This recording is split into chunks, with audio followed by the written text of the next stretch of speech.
Λοιπόν, παιδιά, αυτός είναι ο Μπούμπης. Γεια σου ρε Μπούμπη, για παίξε. Παίξε σε χοντρούλι μου. Παίξε χοντρουλάκι μου εσύ. Εκεί είναι τα γατούλια. Εντάξει. Προχθές ξυπνάω, έρχομαι εδώ μια βόλτα στον κήπο και λέω τι ωραία που είναι ο κήπος. Και βρίσκω εδώ μια ψόφια γάτα.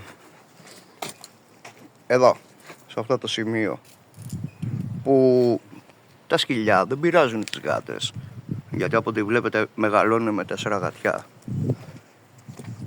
Λοιπόν, και μετά ανεβαίνοντας προς τη σειρώμενη πόρτα, έχω ένα λουκέτο ρε παιδί μου για να μην ανοίγει από τον αέρα λόγω της κάλαμος.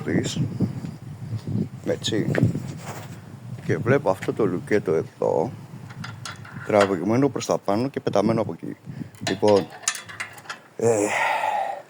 ο μαλάκας ο Μπούμπης.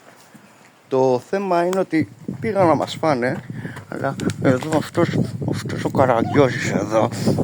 καραγκιόζης εδώ και οι άλλοι καραγκιόζης απ' την άλλη σώσαν λίγο την κατάσταση. Οπότε παιδιά, το να έχετε 2 σκυλιά στο σπίτι είναι και να είναι και ζευγάρι κιόλας. Εμένα ο Μπούμπης και η Φόξη μεγαλώσαν σαν ζευγάρι.